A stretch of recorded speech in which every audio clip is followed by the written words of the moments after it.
Today, I will be talking to you about a lack of resources in urban schools.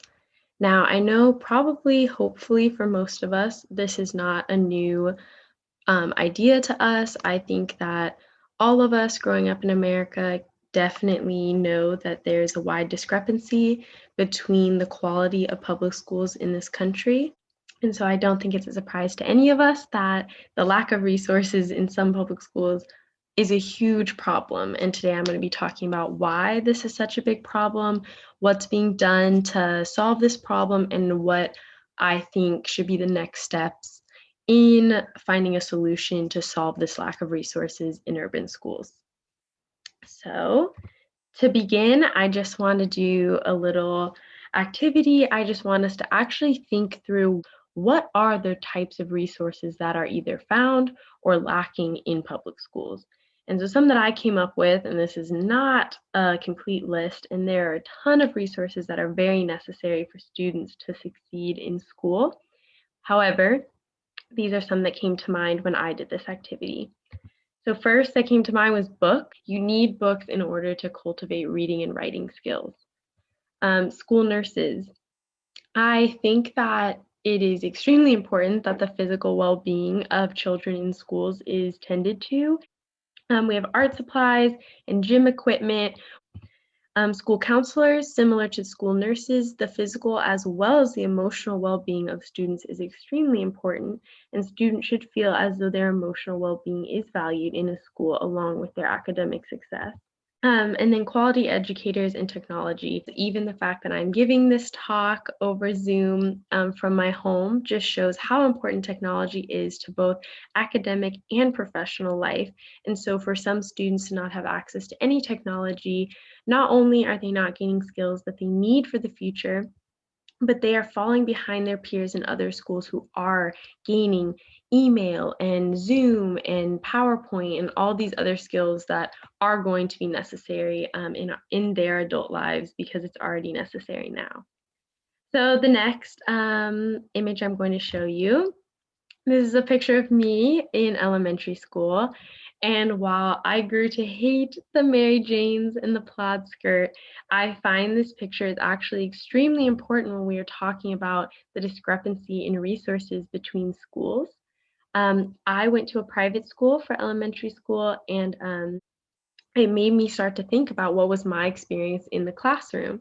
And so I think we should all just take a minute, maybe close your eyes if that helps you, and just think about the elementary, middle, and high school that you attended as a kid, and think about whether your classroom had books, whether your classroom had paper, pens, pencils, markers, colored pencils, staplers, scissors, whether your teachers provided you with textbooks for your lessons, whether your teachers only had one copy of the textbook, whether you were provided with supplies when you were given a project, whether you were asked to go buy these supplies outside of these classrooms, were you provided with these supplies? These are all very important questions to reflect on. And while I did this reflection, I remembered that before the school year even started, my parents were required to purchase Kleenex boxes and sanitizer and markers and colored pencils and paper just as a basis to start the classroom off with supplies. Now, this is a stark contrast to public schools in general, where you do not pay tuition and you are not asked to buy your own supplies, basically. However, some public schools, as I'm sure many of you in the audience have attended, started off with more resources than others based on funding. And that is the heart of what we are getting at, is that some public schools are funded by enough taxes to almost resemble a private school in the amount of resources that they are given, whereas other public schools are not at all, and in fact never get access to these resources. Or if they do, oftentimes it is because teachers are spending their own money out of pocket in order to set up their classroom in a way that they feel will benefit their students' learning ability. Okay, I promise that this is the only slide that has numbers on it because I'm not a huge number person and I know it can be really overwhelming. But I thought that this did a really, really good job about addressing what I am talking about today. And so on the left-hand side, I just want us to pay attention to where do public schools get their funding. As you can see, only 11% comes from the federal government, which is not a lot at all. And then 45% comes from the states. But 44% of public school revenue sources come from local property taxes. And some of you may be thinking, why is that an issue? Like, why does that matter? Well, it matters a lot when we see who makes up the students in these different local property zones. So as we see on the right-hand side, we will quickly realize that the lack of resource problem in public schools is inherently a race problem, which most things are in America. And so as you can see, the median net income basically of different households in America varies drastically by race. And so if you have a public school that is placed in a predominantly white area, you can see that the local property taxes for that school are going to be much higher than a school that has been placed in a predominantly Black or Latinx community. And so unfortunately, what that means is that the students who suffer the most under the local property tax system are people and students of color. And this is not surprising because the systemic racism in America is intensely strong and, of course, impacts education as that is a very large institution. And so one of the largest problems we are seeing in the funding of schools is when it is determined by local property taxes. Local property taxes are not created equal based on the revenue of the areas where these public schools are.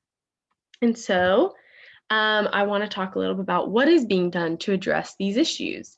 And so the first thing I'm going to bring up is the Elementary and Secondary Education Act that was passed in 1975.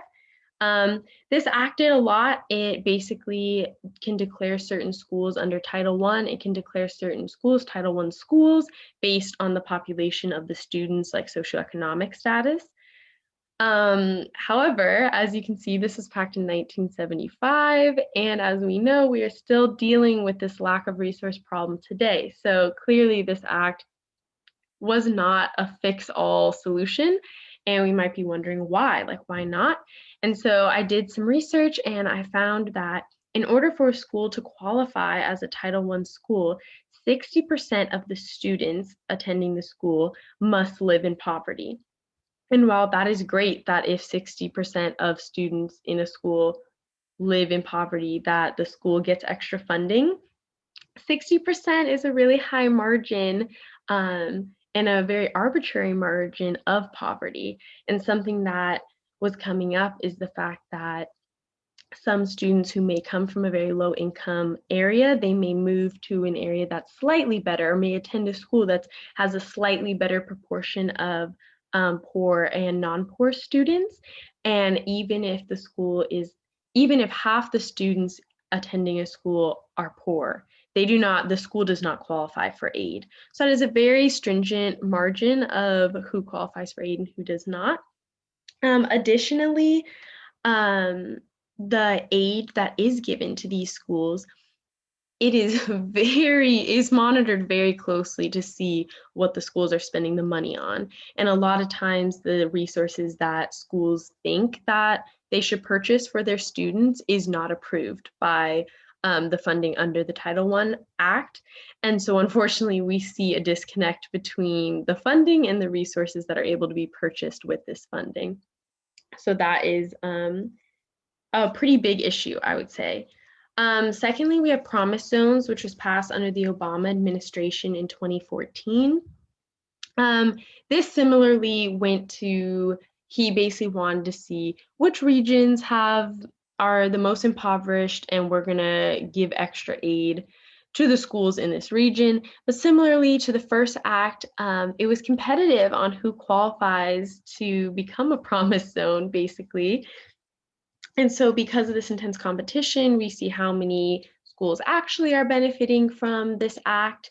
Additionally, it was only approved to run for 10 years. And as this was started around 2014, it is now very close to 2024. Lastly, we have philanthropy. This is something that came up a lot, and I don't think that this surprises us because there are nonprofits and there are donations and volunteer work, and this is all very great. And there are great resources such as Khan Academy that tries to address the learning gap and tries to provide quality education that is free for everyone, which is super amazing, and they're great resources. However, organizations like these mainly focus on the learning gap of students and less on the resource gap. And so it doesn't do much to affect the classrooms that our students are going to every day from 8 to 3 at least.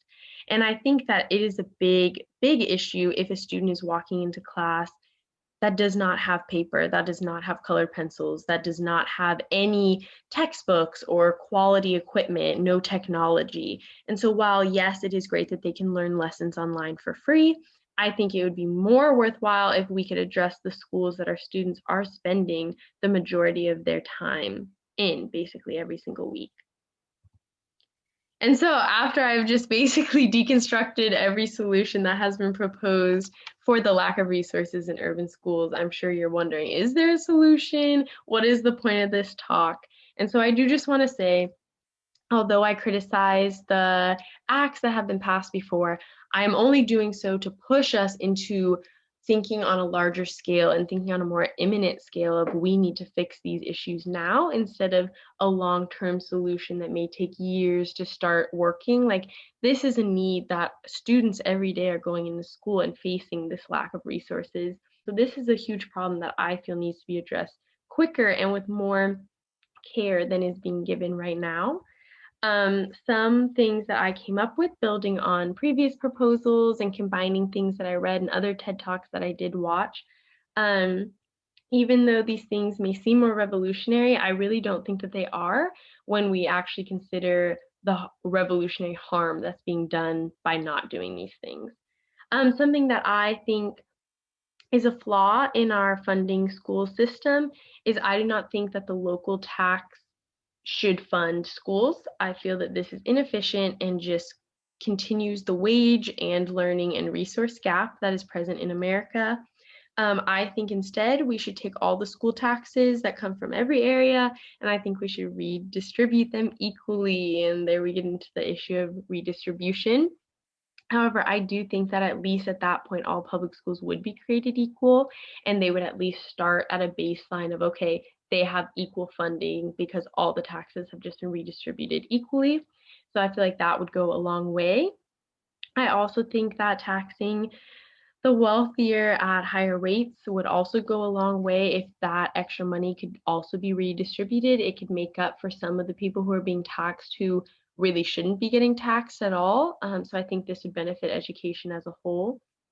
I also think that we should decentralize school systems so that principals of schools have more of a say over where the money that they receive from taxes or from financial aid goes.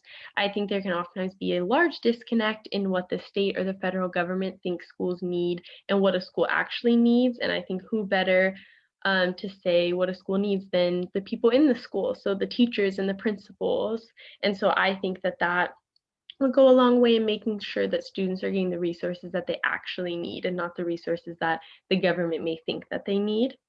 And then lastly, I think that every student that does receive aid, so every student basically that qualifies as a Title I student, I do not think that their school should have to qualify as a Title I school in order to receive this aid.